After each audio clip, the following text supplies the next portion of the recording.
जिस तरह से कोषाध्यक्ष, चलिए मैं थोड़ा पूरा नेहरू खान सोनिया परिवार के बहुत विश्वस्त हैं, उनके बारे में कोई टिप्पणी नहीं कर सकते।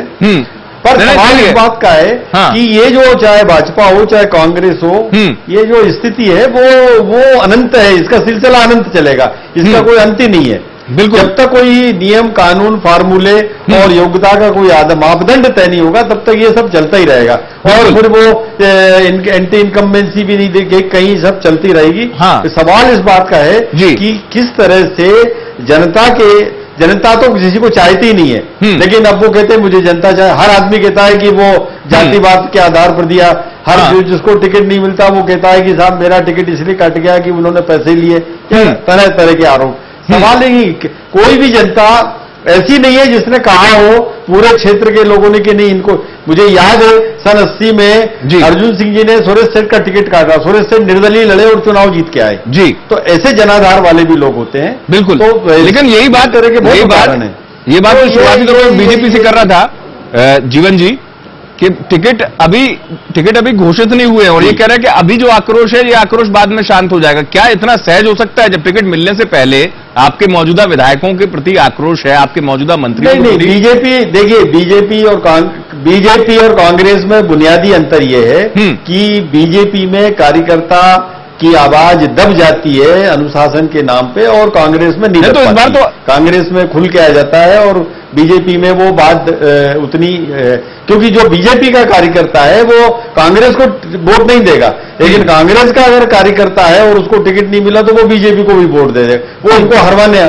लेकिन बीजेपी में कम से कम आज तारीख तक तो ये स्थिति नहीं है कि उनका जो कार्यकर्ता है वो कांग्रेस को वो हो सकता है वोट डालने न जाए, हो सकता है वो बगावती तेवर रखे, लेकिन वो कैंडिडेट को कितना डैमेज पहुंचाएगा ये थोड़ा सा अलग है। लेकिन कांग्रेस का कैंडिडेट जो है वो अगर उसको टिकट नहीं मिली तो वो कांग्रेस को डैमेज करेगा। ये हर बार का पहलू है, एक पहलू जो आपने उठाया चिंता का एक पहलू है, उस दिशा से पार्टी कितनी गंभीरता से लेती है तो वक्त बताएगा। यहां वक्त है लेकिन जरूर ब्रेक के बाद जल्द हाजिर होते हैं राजनीति लाइव में।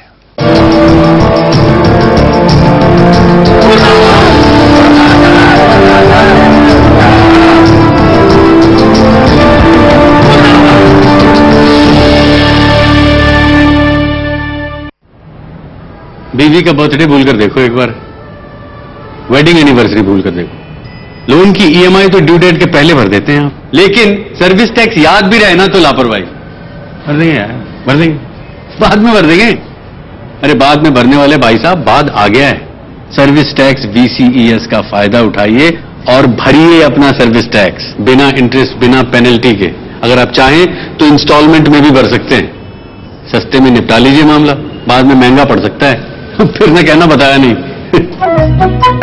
VCES सर्विस टैक्स भरिए, नई शुरुआत करिए।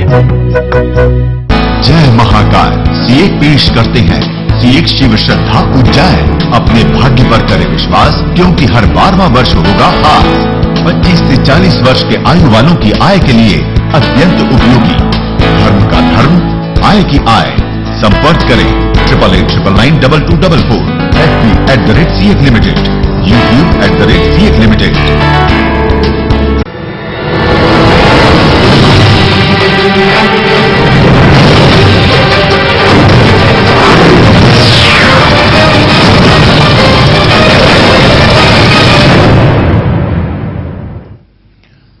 आपका बहुत स्वागत है राजनीति लाइव में। तो बगावत या कहना चाहिए कि विरोध के ये सुर जो उठ रहे हैं और उसके बाद दोनों ही दलों के अपने अपने कार्यकर्ता जिस स्थिति में खड़े हैं उसको सब कुछ सहज मान लेना, उसके बाद ये सोचना कि नहीं कार्यकर्ता है वो मान जाएगा, लेकिन कार्यकर्ता जो दरअसल वाकई में कई वर्षों से मानता भी रहा, गुस्सा होता भी रहा, लेकिन कई बार सब्र की सीमा होती है, उस सीमा के आगे फिर एक नया रास्ता चुना जाता है जिसे हम बगावत कहते हैं। और ये बगावत कहीं और ले जाती है, परिणामों को कहीं और ले जाती है, समीकरणों को। चर्चा करेंगे, लगातार मेहमान मेरे साथ बने हुए हैं। सुधीर जाचक जी का रुख करेंगे। सुधीर जाचक जी, आप भले ही मानने को तैयार नहीं थे शुरुआती तौर पर, टिकट के पहले यह स्थिति थी और आपके मौजूदा विधायक को लेकर अगर आप कह रहे हैं कि अनुशासित तरीके से विरोध किया जाता होता, तख्तियां लेकर नारेबाजी कर चिल्ला चिल्ला कर, एक नहीं तमाम विधायकों का नाम मैं भी लेना नहीं चाहूंगा, लंबी सूची है, ये स्थिति अगर आप सोचें कि सब कुछ सामान्य है तो ऐसा है नहीं।